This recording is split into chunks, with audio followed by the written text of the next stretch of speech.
Hello दोस्तों, क्या हाल है। तारीख आज 19 नवंबर 2024, दिन मंगलवार, हिंदी तिथि चतुर्थी। और आइए बात करते हैं आज के मुख्य समाचार में देश भर की तमाम बड़ी खबरों पर नजर डालते हैं। देखिए दोस्तों, एक तो आज के दिन को इंटरनेशनल मेंस डे यानी अंतर्राष्ट्रीय पुरुष दिवस के रूप में मनाया जाता है, और वहीं आज के दिन वर्ल्ड टॉयलेट डे, विश्व शौचालय दिवस के रूप में भी मनाते हैं। चलिए अब अपन आगे बढ़ते हैं खबरों में। देखिए, नौकरियों को लेकर एक अच्छी रिपोर्ट सामने आ रही है कि भारत के इलेक्ट्रॉनिक सेक्टर में पैदा होगी 1.25 करोड़ से भी ज्यादा नौकरियां। $500 अरब का इलेक्ट्रिक मैन्युफैक्चरिंग हब बनाने का लक्ष्य तय किया गया है। भारत के इलेक्ट्रॉनिक इंडस्ट्री काफी तेजी से बढ़ रही है और ये 25 से 30% की चक्रवृद्धि वार्षिक दर के साथ आने वाले वर्षों में, मतलब आने वाले कुछ ही सालों में 1 करोड़ 20 लाख से भी ज्यादा रोजगार के अवसर पैदा करेगी। कुल मिलाकर हमारा भारत इलेक्ट्रॉनिक मैन्युफैक्चरिंग में वैश्विक लीडर बनने की तरफ अग्रसर है। चलिए अगली खबर देखिए। भारतीय स्टेट बैंक SBI का भी प्लान है। वित्त वर्ष 2025 में 500 नई शाखाएं यानी कि SBI अपनी नई ब्रांच खोलेगा। केंद्रीय वित्त मंत्री निर्मला सीतारमण की तरफ से भी सरकारी बैंक को लेकर यह प्लानिंग बताई गई। वहीं वित्त मंत्री का तो ये भी कहना है कि बैंकों को लोन की ब्याज दरों को कम करने की जरूरत है ताकि देश में बढ़ती महंगाई को कंट्रोल किया जा सके। चलिए अगला अपडेट देखिए। महाराष्ट्र और झारखंड में अक्टूबर की GSTR 3B दाखिल करने की समय सीमा को बढ़ा दिया है। अब अंतिम तारीख 21 नवंबर तय की गई है। इन राज्यों के करदाताओं को चुनाव के लिए मताधिकार का प्रयोग करने के लिए ये एक्स्ट्रा समय दिया है। वहीं CBDT का भी एक प्लान देखिए। प्रत्यक्ष कर संग्रह के चालू वित्त वर्ष में लक्ष्य को पार कर जाने की उम्मीद है। CBDT के चेयरमैन की तरफ से अनुमान जताया गया। चलिए अगली खबर देखिए। ब्राजील में G20 शिखर सम्मेलन में शामिल होने के लिए प्रधानमंत्री नरेंद्र मोदी गए। यहाँ ब्राजील के राष्ट्रपति ने गर्मजोशी से PM मोदी का स्वागत किया और PM ने भी उनका आभार जताया। इस G20 समिट में मोदी और अमेरिका के राष्ट्रपति जो बाइडेन के बीच मुलाकात भी हुई। PM बोले कि अमेरिकी राष्ट्रपति से मिलकर खुशी होती है। मीडिया रिपोर्ट्स के माने तो वो चीन के राष्ट्रपति शी जिनपिंग से भी मिल सकते हैं। और इस G20 समिट में PM मोदी ने भी कई अहम मुद्दे रखे। G20 शिखर सम्मेलन में देखिए PM मोदी का संबोधन। नई दिल्ली के जन केंद्रित फैसलों को ब्राजील ने आगे बढ़ाया। और वहीं G20 सम्मेलन में PM मोदी ने ग्लोबल साउथ की आवाज भी उठाई। PM ने कहा कि वैश्विक संघर्षों की वजह से जो दुनिया भर में खाद्य, ईंधन एवं उर्वरक संकट पैदा हुए, इनसे सबसे ज्यादा ग्लोबल साउथ के देश प्रभावित हुए हैं और G20 देशों को इन देशों पर ध्यान केंद्रित करना चाहिए। PM बोले कि भारत की एक पृथ्वी, एक परिवार, एक भविष्य की थीम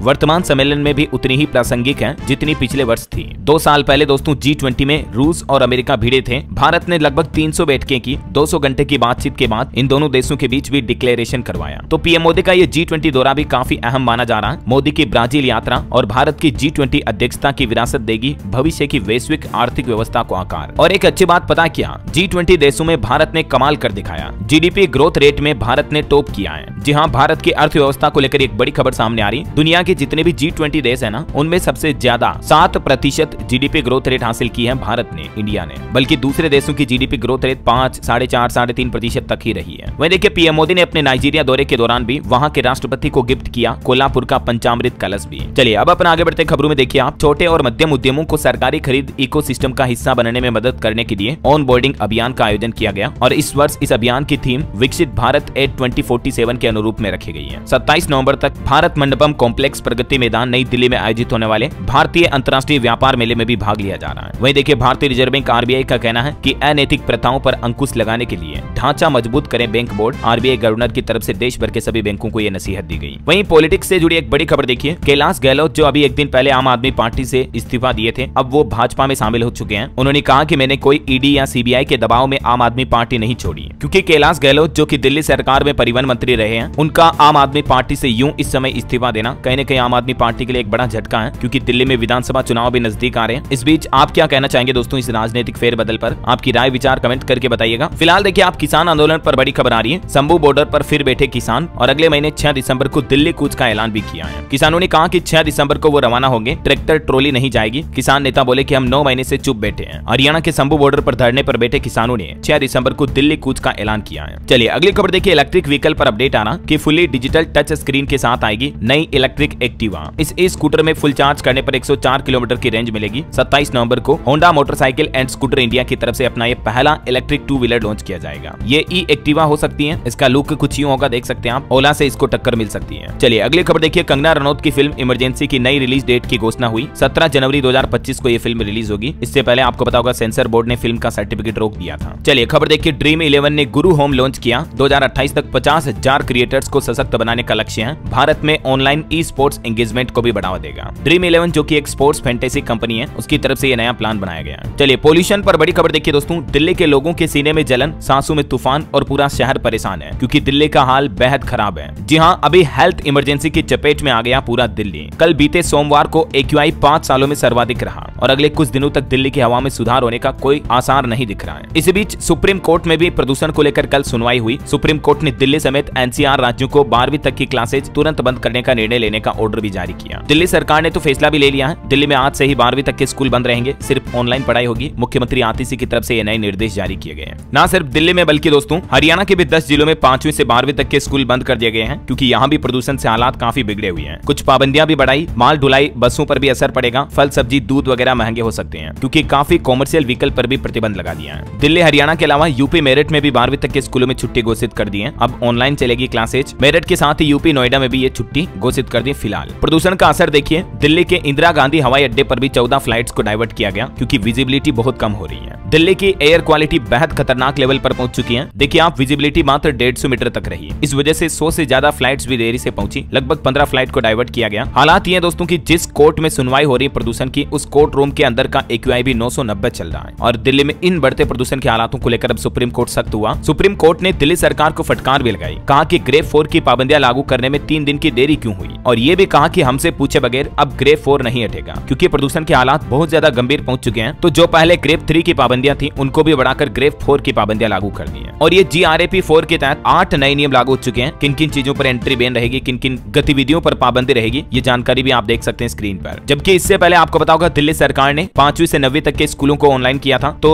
सुप्रीम कोर्ट ने कहा कि फेफड़े तो 10वीं और 12वीं के बच्चों के भी हैं। तो प्रदूषण पर सुप्रीम कोर्ट की सख्त टिप्पणी के बाद दिल्ली सरकार ने अभी 12वीं तक के स्कूलों को भी बंद करने का फैसला किया। ऑनलाइन चलेंगे सभी क्लासेज। न सिर्फ दिल्ली में बल्कि NCR क्षेत्र में आने वाले जितने भी राज्यों के जितने भी जिले हैं, उन सबको सुप्रीम कोर्ट ने कहा कि 12वीं तक के स्कूल बंद करो। और स्टेज 4 के प्रतिबंध हमसे पूछे बिना मत हटाना, भले ही AQI 450 से भी नीचे आ जाए। तो वहीं प्रदूषण के हालातों के बीच दिल्ली में सरकारी दफ्तरों की टाइमिंग बदलने का भी आदेश जारी हुआ। 28 फरवरी 2025 तक ये नया आदेश लागू रहेगा। अब MCD के दफ्तर सुबह 8:30 बजे से शाम 5 बजे तक चलेंगे, जबकि दिल्ली सरकार के दफ्तर सुबह 10 बजे से शाम 6:30 बजे तक चलेंगे। और दोस्तों प्रदूषण पर वैज्ञानिकों की एक चौंकाने वाली रिपोर्ट भी सामने आ रही है कि न सिर्फ आपकी सांसों और फेफड़ों को नुकसान पहुंचाता है, बल्कि प्रदूषण हार्ट अटैक का खतरा भी पैदा कर सकता है। तो कहीं न कहीं वाकई में ये बड़ी चिंता की बात है। चलिए आगे बढ़े खबरों में। देखिए अगली खबर, उत्तर प्रदेश मथुरा के श्री कृष्ण जन्मभूमि शाही ईदगाह मामले विवाद पर आज हाईकोर्ट के अंदर सुनवाई होगी। वहीं खबर है, भारतीय सेना ने मनाया केपांग ला दिवस। 1962 के भारत चीन युद्ध में सर्वोच्च बलिदान देने वाले नायकों को श्रद्धांजलि दी गई। और इंडियन आर्मी ने अभी दोस्तों बैक टू बैक 2 बड़ी सफलता भी हासिल की। मैंने आपको बताया था अपडेट। भारत ने 1 सप्ताह के अंदर ही लंबी दूरी की 2 मिसाइलों का सफल परीक्षण किया। इन मिसाइलों की रेंज विस्तारित दूरी की ब्रह्मोस सुपरसोनिक मिसाइलों से भी ज्यादा है, जिसमें एक तो 12 नवंबर को उड़ीसा से क्रूज मिसाइल का पहला परीक्षण किया था। इसके अलावा पिनाका रॉकेट का भी सफल परीक्षण हुआ है। तो इससे भी इंडियन आर्मी की ताकत बढ़ेगी, है ना। चलिए अगली खबर देखिए, देश में मणिपुर राज्य एक बार फिर से चलने लगा है। मणिपुर में कोकोमी ने बड़ा प्रदर्शन किया, सरकारी कार्यालयों पर भी ताला झाड़ दिया। अभी मणिपुर के 7 जिलों में इंटरनेट भी निलंबित कर दिया है। और इन बढ़ते हालातों के बीच अब केंद्र सरकार ने 5000 और अर्धसैनिक बल भी भेजे। गृह मंत्री अमित शाह ने भी वहां की सुरक्षा स्थितियों का जायजा लिया। मणिपुर के इम्फाल में तो स्कूल कॉलेज भी 19 नवंबर तक बंद घोषित कर दिए गए हैं। और मणिपुर में फिर बिगड़ते इन हालातों के बीच गृह मंत्री अमित शाह ने हाई लेवल मीटिंग भी की, जिसमें NSA अजीत डोभाल भी शामिल हुए। देखिए आप, 7 जिलों में अगले 2 दिन तक इंटरनेट बंद रहेगा। केंद्र सेंट्रल आर्म्ड पुलिस फोर्स की 50 कंपनियां और भेजेगा। चलिए अगली खबर देखिए दोस्तों, मतदान केंद्र में मोबाइल फोन ले जा सकते हैं या नहीं, इस पर बम्बई हाईकोर्ट की तरफ से एक बड़ा फैसला सुनाया। एक जनहित याचिका पर सुनवाई करते हुए उच्च न्यायालय से यह अनुरोध किया गया कि वह भारत निर्वाचन आयोग और राज्य निर्वाचन आयोग को यह निर्देशित करें कि मतदाताओं को मतदान केंद्र पर फोन ले जाने की अनुमति दी जाए। तो इस पर बम्बई उच्च न्यायालय ने सुनवाई करते हुए कहा कि फोन के उपयोग पर रोक लगाने के लिए भारत निर्वाचन आयोग का निर्णय गैर कानूनी नहीं है, और हाईकोर्ट ने फोन ले जाने वाली याचिका को खारिज कर दिया। वहीं इलेक्शन कमीशन की एक और बड़ी कार्यवाही देखिए, चुनाव आयोग ने जब्त की 1000 करोड़ की संपत्ति। महाराष्ट्र झारखंड चुनाव में पिछले चुनाव से भी 7 गुना ज्यादा ब्लैक मनी रकम प्राप्त हुई अभी के इलेक्शन में। चलिए IPL ऑक्शन पर खबर आ रही कि टीमें 600 करोड़ रुपए से ज्यादा खर्च कर सकेगी। 10 फ्रेंचाइजी मिलाकर पर्स में 200 करोड़ का इजाफा हुआ है। IPL 2025 के लिए खिलाड़ियों की मेगा नीलामी 24 और 25 नवंबर को सऊदी अरब के शहर जेद्दाह में होगी। और इस बार कुल 1574 खिलाड़ियों ने इसके लिए पंजीकरण कराया था, लेकिन 574 खिलाड़ियों को चयनित किया गया। वहीं देखिए बड़ी खबर, उच्च शिक्षा विभाग के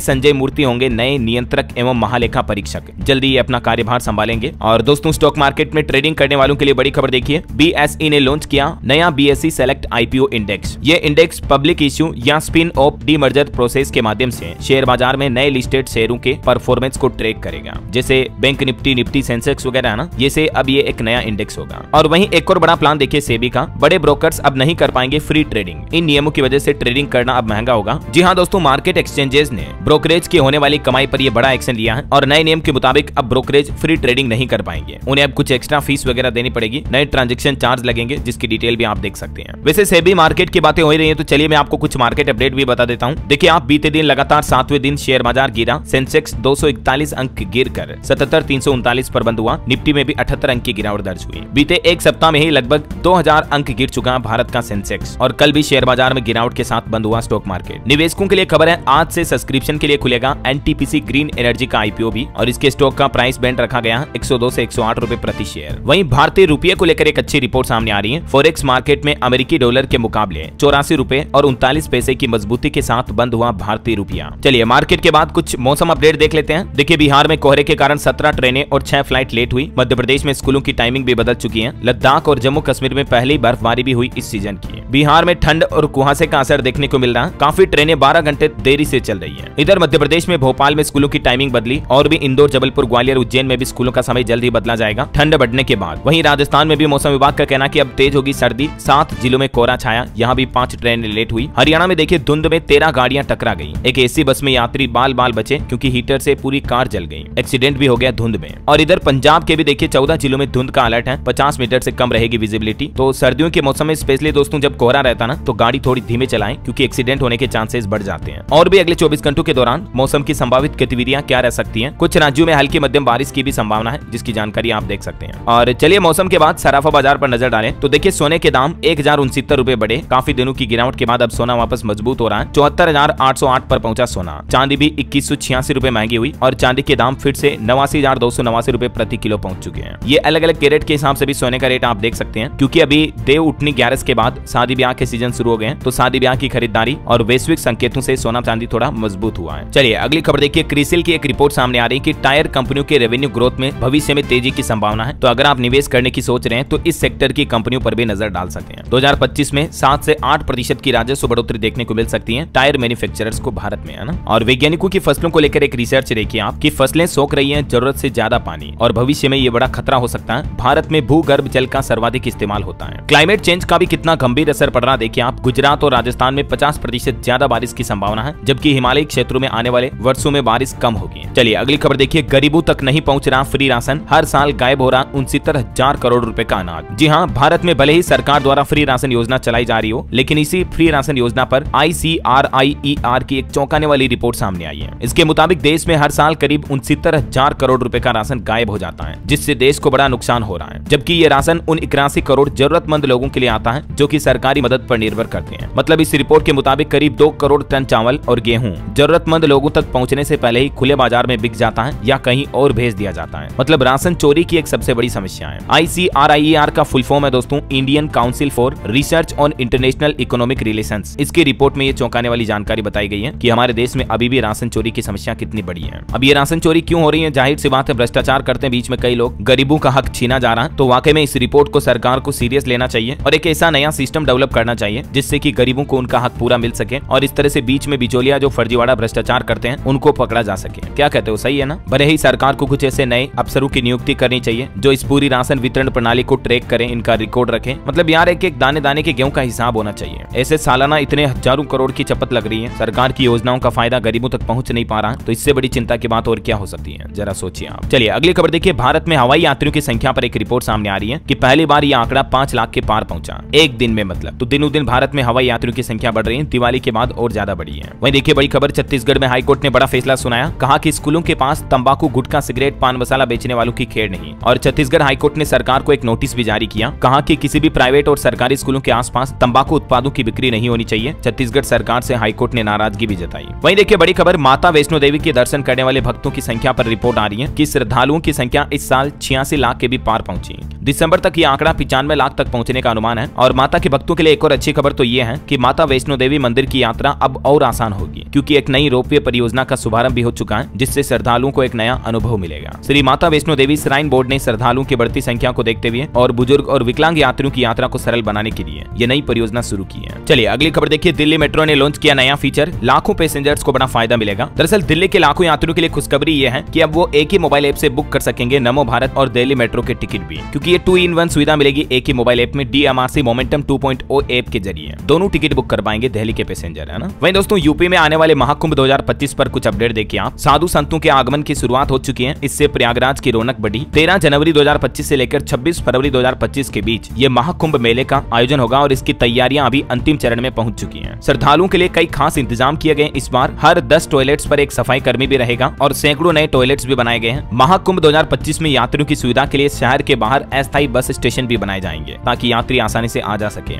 इसके अलावा महाकुंभ में अद्भुत और लुप्त प्राय पक्षियों का भी संगम आपको देखने को मिलेगा। वाइल्ड लाइफ की टीम भी निगरानी में जुटी। और दोस्तों, महाकुंभ में मुस्लिमों की एंट्री पर बैन लगाने पर गतिरोध और ज्यादा बढ़ा। देश के साधु संतों ने बैठक की और इस बैठक के अखाड़ा परिषद के अध्यक्ष ने एक बड़ा दावा भी किया। उन्होंने कहा कि हमारा धर्म नष्ट कर सकते हैं ये मुस्लिम, उनकी एंट्री बंद होनी चाहिए। तो ये कुछ महाकुंभ को लेकर माहौल चल रहा है। वहीं देखिए, आप उत्तर प्रदेश में सरकारी कर्मचारियों के लिए भी एक नया नियम आदेश जारी हुआ। सुप्रीम कोर्ट ने कहा कि बड़ी सजा पर मौखिक साक्ष्य दर्ज करना अनिवार्य है और ये फैसला सुनाते हुए सुप्रीम कोर्ट ने इलाहाबाद हाईकोर्ट के उस फैसले को भी रद्द कर दिया जिसमें इसका उलट फैसला था। वहीं देखिए, उत्तर प्रदेश सरकार ने कुछ और नियम भी बदले हैं। अब अस्पताल में कार्यरत डॉक्टरों का नाम सार्वजनिक करना होगा। पूरे उत्तर प्रदेश में अब 50 से कम बेड वाले अस्पतालों को भी डॉक्टर समेत अन्य स्टाफ का नाम सार्वजनिक करना होगा। मतलब अस्पताल के बाहर एक डिस्प्ले बोर्ड लगानी होगी जिसमें किस किस फील्ड के कौन कौन से डॉक्टर हैं यहाँ पर, उन सब की लिस्ट बाहर लगानी होगी पब्लिक में। ये योगी सरकार की तरफ से नया आदेश जारी किया है। चलिए अगली खबर देखिए। मध्य प्रदेश में निवेश बढ़ाने के लिए इंग्लैंड और जर्मनी का दौरा करेंगे मध्य प्रदेश के मुख्यमंत्री डॉक्टर मोहन यादव। एमपी में अगले साल फरवरी 2025 में ग्लोबल इन्वेस्टर समिट का भी आयोजन होगा और मध्य प्रदेश के मुख्यमंत्री डॉक्टर मोहन यादव इसी महीने 24 से 30 नवंबर तक यूके और जर्मनी की 6 दिवसीय विदेश यात्रा पर जा रहे हैं। उद्योग वर्ष 2025 के लक्ष्य प्राप्ति की दिशा में ये निर्णायक कदम साबित होगा एमपी सरकार का। चलिए अगली खबर है। एआई यानी आर्टिफिशियल इंटेलिजेंस कंपनियों के लिए जल्द ही आचार संहिता ला सकती है केंद्र सरकार। केंद्र की नरेंद्र मोदी सरकार द्वारा यह नया प्लान बनाया जा रहा है एआई क्षेत्र से जुड़ी कंपनियों के लिए। मतलब आचार संहिता मतलब कुछ नए रेगुलेशंस लागू किए जाएंगे। वैसे एआई भारतीय कंपनियों के लिए भी काफी फायदेमंद है। हाल ही में एक स्टडी सामने आई। देखिए, इस रिपोर्ट के मुताबिक अभी हमारे देश में 94% भारतीय कंपनियां कम से कम एक काम में जरूर जेनरेटिव एआई का इस्तेमाल करती हैं और भारत में एआई का बाजार तेजी से बढ़ रहा। 2027 तक $17 बिलियन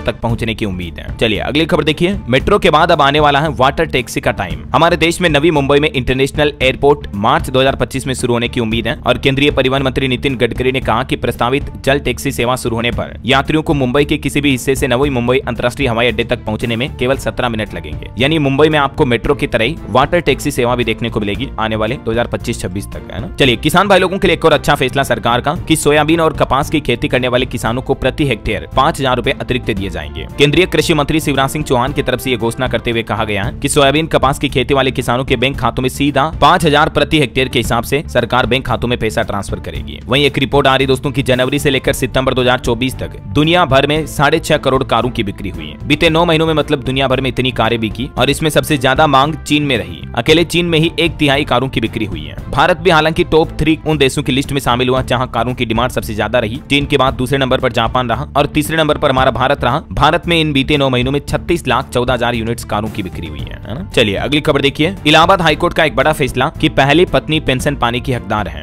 हाईकोर्ट की तरफ से अहम निर्णय सुनाया गया एक पति पत्नी के पेंशन के मामले को लेकर। देख सकते हैं आप डिटेल। और बड़ी खबर देखिए, उत्तर प्रदेश में अब छोटे अस्पतालों को 5 साल तक के लिए मिलेगा पंजीकरण और पब्लिक बोर्ड पर देनी होगी जानकारी। ये तो अपडेट मैंने आपको बताया था। इसके अलावा भी छोटे अस्पतालों के लिए सख्त नया नियम लागू हो चुका है। छोटे मतलब 50 बेड से कम वाले जो निजी अस्पताल या नर्सिंग होम है उन पर यूपी सरकार की तरफ से ये निर्देश लागू किया गया। अब इनका पंजीकरण रजिस्ट्रेशन जो है वो अवधि बढ़ाकर 5 साल तक के लिए कर दी है। पहले 1 साल ही थी ताकि अब हर साल अस्पतालों को री रजिस्ट्रेशन के लिए चक्कर नहीं काटने पड़ेंगे, है ना। वहीं देखिए, उत्तर प्रदेश में स्थानीय निकाय कर्मचारियों के लिए भी खुशखबरी आई। मुख्य सचिव की बैठक में फैसला हुआ 2001 तक के दैनिक कर्मचारियों को नियमित किया जाएगा। जल्द ही इस संबंध में योगी सरकार आदेश भी जारी करेगी। प्रदेश के मुख्य सचिव मनोज सिंह और कर्मचारी शिक्षक संयुक्त मोर्चा के पदाधिकारियों के साथ बैठक हुई और इसमें ये कई अहम फैसले लिए गए। चलिए खबर है, लॉरेंस बिश्नोई का भाई अनमोल बिश्नोई अमेरिका में गिरफ्तार हुआ। ये बाबा सिद्दीकी कांड में शामिल है जो मुंबई में घटना हुई थी। अभी लॉरेंस के भाई अनमोल को अमेरिका में अरेस्ट कर लिया गया है। सलमान के घर फायरिंग का भी मास्टरमाइंड बताया जा रहा है। चलिए खबर है, छत्तीसगढ़ में किसान धान खरीद केंद्रों में माइक्रो एटीएम से निकाल सकेंगे 10,000 रुपए। छत्तीसगढ़ के मुख्यमंत्री विष्णुदेव साय सरकार की तरफ से किसानों के हित को ध्यान में रखते हुए ये एक बड़ी नई सुविधा शुरू की है। माइक्रो एटीएम के जरिए 10,000 रुपए तक की धनराशि विड्रॉल करने की सुविधा मिलेगी जिससे कि किसानों को बैंकों के चक्कर नहीं काटने पड़ेंगे और गाँव में भी किसानों को आसानी से बैंकिंग सेवाएं उपलब्ध हो सकेगी, है ना। वहीं खबर है, छत्तीसगढ़ के तमोर पिंगला टाइगर रिजर्व को देश के 56वें टाइगर रिजर्व के रूप में घोषित किया गया है। करंट अफेयर्स के हिसाब से इंपोर्टेंट है, ध्यान रखिएगा। चलिए खबर है, 11-12 जनवरी को विकसित भारत युवा नेता संवाद के रूप में मनाया जाएगा राष्ट्रीय युवा महोत्सव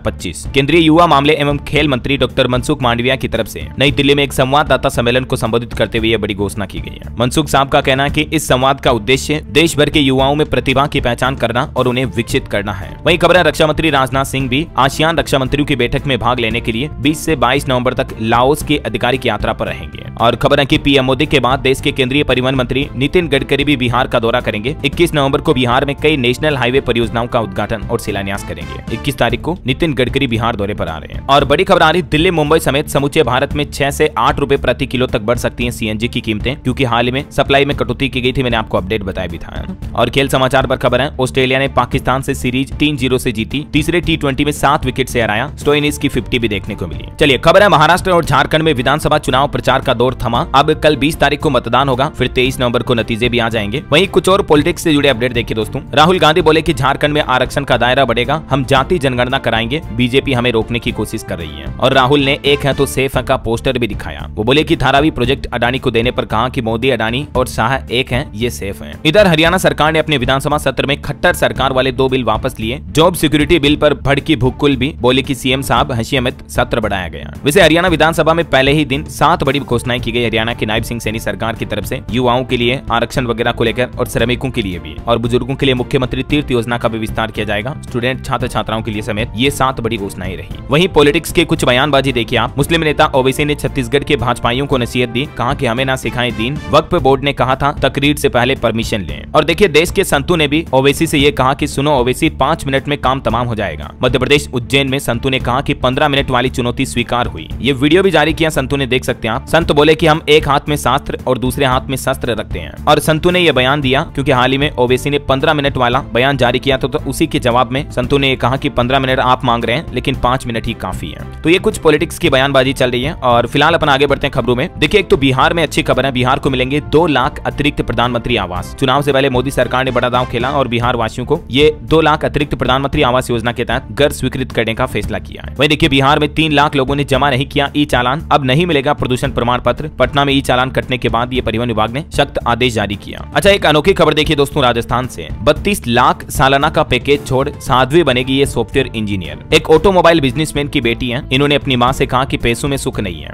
अगले महीने 3 दिसंबर को ये दीक्षा लेगी। जैन समाज की ये बेटी है। ये बंगलुरु में एडोबी कंपनी में सॉफ्टवेयर इंजीनियर की जॉब करती थी और 32 लाख का सालाना पैकेज भी था, मतलब बहुत अच्छा पैकेज था। उसके बावजूद इन्होंने जॉब छोड़ दी और अभी ये साध्वी बनेगी, मतलब एक साधु संत होते हैं ना, उस तरह से बनेगी, दुनियादारी से दूर। इस बेटी ने कहा कि पैसों में सुख नहीं बल्कि संयम मार्ग पर चलना है। वहीं कुछ और स्टेट न्यूज अपडेट देखिए दोस्तों फटाफट से। देखिए राजस्थान मेडिकल काउंसिल ने इंटर्नशिप के लिए आवेदन मांगे। विदेश से एमबीबीएस करके आए छात्रों के लिए राहत की खबर है। 25 से 29 नवंबर तक कर सकेंगे आवेदन। और खबर है कि फ्री मोबाइल और राशन किट योजना को बंद कर सकती है राजस्थान की भजनलाल सरकार, क्योंकि राज्य में छोटे जिलों को भी खत्म करने की तैयारी की जा रही है। और एसआई की भर्ती रद्द होगी या नहीं, इस पर भी जल्द ही फैसला आएगा। राजस्थान की भजनलाल सरकार अपनी पहली वर्षगांठ के पहले 4 बड़े फैसले लेने की तैयारी में है। चलिए खबर देखिए, मध्य प्रदेश सरकार ने केंद्र सरकार को भेजा 397 करोड़ का प्रस्ताव। जीपीएस और जीआईएस बेस्ड सिस्टम से आग लगने की घटनाओं में कंट्रोल करेंगे। और खबर है सक्षमता पास शिक्षकों से नियुक्ति पत्र नहीं लेने की अपील की। बिहार में माध्यमिक शिक्षक संघ ने ट्रांसफर और पोस्टिंग पॉलिसी पर भी विरोध जताया। अब 19 नवंबर को मसाल जुलूस भी निकालेंगे। बिहार के शिक्षकों की तरफ से ये सख्त चेतावनी जारी की गई है।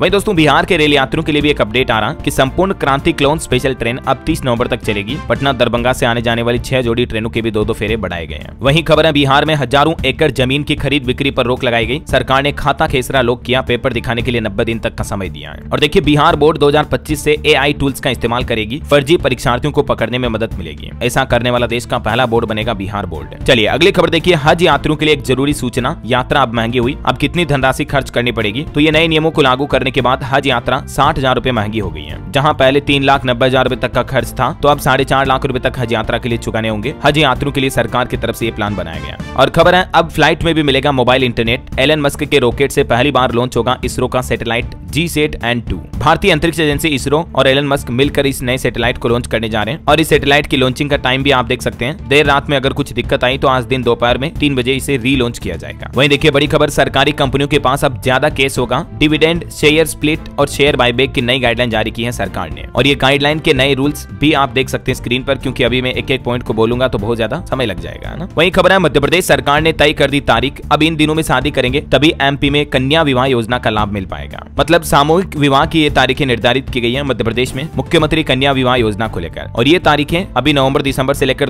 2025 में जनवरी, फरवरी, मार्च तक की डेट आप देख सकते हैं। चलिए खबर है उत्तर प्रदेश सरकार की एक और बड़ी पहल, स्ट्रीट वेंडर्स बनेंगे पीएम स्वनिधि योजना के ब्रांड एम्बेसडर और ये दूसरों को भी जागरूक करेंगे। उत्तर प्रदेश में इस योजना को बढ़ाने के लिए स्ट्रीट वेंडर्स के लिए योगी सरकार ने नई पहल की है। इस पहल के साथ ही 18 नवंबर से 2 दिसंबर के बीच एक नया स्वाभिमान पखवाड़ा नाम से शुरुआत भी की है योगी सरकार ने। वहीं देखिए मेटा कंपनी को बड़ा झटका लगा, सीसीआई ने ठोका 213 करोड़ का जुर्माना। व्हाट्सएप की एक प्राइवेसी पॉलिसी से जुड़े मामले को लेकर मेटा पर ये फाइन लगाया गया। चलिए कुछ एजुकेशनल अपडेट्स भी देख लेते हैं दोस्तों। देखिए जेईई एडवांस में 3 अवसर के फैसले को आईआईटी कानपुर ने वापस लिया, उसके बाद छात्रों में निराशा देखी गई और आईआईटी कानपुर का टेक्नोलॉजी पार्क डिफेंस सेक्टर को करेगा मजबूत। यूएएस टेस्टिंग फाउंडेशन और कम्युनिकेशन टेस्टिंग फाउंडेशन के बीच एक समझौता हुआ है। खबर है बिहार में फिर होगी टीचरों की भर्ती, शिक्षा मंत्री की तरफ से बड़ी खुशखबरी दी गई है। मंत्री सुनील कुमार बोले कि 23 नवंबर को मुख्यमंत्री नीतीश कुमार फिर आएंगे और यहाँ डेयरी फार्म का उद्घाटन भी करेंगे और जल्द ही बिहार में हजारों पदों पर नई शिक्षकों की भर्तियां भी आने वाली हैं। और देखिए आप उत्तर प्रदेश बोर्ड परीक्षा 2025 का कार्यक्रम भी जारी हुआ, 24 फरवरी से शुरू होकर 12 मार्च को खत्म होगी परीक्षाएं। ठीक है, तो ये UP board high school inter की एग्जाम डेट आप यूपी बोर्ड के ऑफिशियल पोर्टल पर चेक कर लीजिएगा, कंप्लीट शेड्यूल। वही खबर है आईफोन बनाने वाली फॉक्सकॉन कंपनी ने जॉब के लिए बदले नियम। पहले कंपनी में ये नियम था शादीशुदा महिलाओं को कंपनी नौकरी नहीं देती थी, लेकिन अब मैरिज, एज और जेंडर का कॉलम ही हटा दिया है। एप्पल सप्लायर फॉक्सकॉन में अब शादीशुदा महिलाएं भी जॉब कर पाएगी, है ना। और भी दोस्तों आज 19 नवंबर की कुछ ऐतिहासिक घटनाओं की जानकारी आप स्क्रीन पर देख सकते हैं। करंट अफेयर्स के हिसाब से ये काफी इंपोर्टेंट अपडेट होते हैं, तो आप थोड़ा स्क्रीन पर पहुंच करके देख लीजिएगा। 1997 में आज ही के दिन कल्पना चावला अंतरिक्ष में जाने वाली पहली भारतीय महिला भी बनी थी। 1986 में 19 नवंबर को ही पर्यावरण संरक्षण अधिनियम लागू हुआ था, वगैरह वगैरह, है ना। चलिए कुछ अंतर्राष्ट्रीय न्यूज अपडेट देखते हैं। देखिए हरिनी अमरसूरिया श्रीलंका की तीसरी महिला प्रधानमंत्री बनी। वहीं रूस ने यूक्रेन पर 210 मिसाइल और ड्रोन दागे। दावा किया जा रहा है कि अमेरिका ने यूक्रेन को लंबी दूरी की मिसाइल इस्तेमाल करने की भी इजाजत दी है। रूसी बैलिस्टिक मिसाइलों ने यूक्रेन में मानो तबाही सी मचा दी। इससे 11 लोगों की जान चली गई, 84 से ज्यादा घायल हो गए। रूस यूक्रेन युद्ध को आगे बढ़ाने पर तुला है यूएस, क्योंकि अब अमेरिकी राष्ट्रपति जो बाइडेन ने जेलेंस्की को लंबी दूरी की मिसाइलों के इस्तेमाल की भी जो मंजूरी दे दी है, तो इससे युद्ध और बढ़ रहा है। ओके, और चलिए दोस्तों अंत में आज के राशिफल पर नजर डाल लेते हैं। देखिए मेष राशि के लोगों के इनकम सोर्स बढ़ सकते हैं। सिंह राशि वालों को भी नौकरी में तरक्की के मौके मिलेंगे और सिंह राशि के लोगों के लिए सलाह है अपनी संगत में सुधार करें। वहीं तुला राशि के लोग अपनी कार्य क्षमता को बढ़ाएं तो लाभ मिलेगा। और भी कुछ अलग अलग राशियों का राशिफल आप देख सकते हैं स्क्रीन पर। ओके, और हाँ आप मुझे कमेंट करके बताइए दोस्तों की किस राज्य में हमारे देश का 56वां टाइगर रिजर्व पार्क अधिसूचित किया गया है। कमेंट करके लिखना। आपको सही जवाब देने वाले लोगों को रेंडमली सेलेक्ट होने पर डीएलएस न्यूज टीम की तरफ से एक शानदार सरप्राइज गिफ्ट जीतने का मौका मिलेगा। और इसी के साथ ही अगर आपको वीडियो अच्छा लगा तो इसे लाइक करना, शेयर भी करना। डीएलएस न्यूज चैनल को सब्सक्राइब करके बेल आइकन जरूर दबा देना रोजाना ऐसी इंफॉर्मेटिव काम की खबरें देखते रहने के लिए। जय हिंद, जय भारत, वंदे मातरम।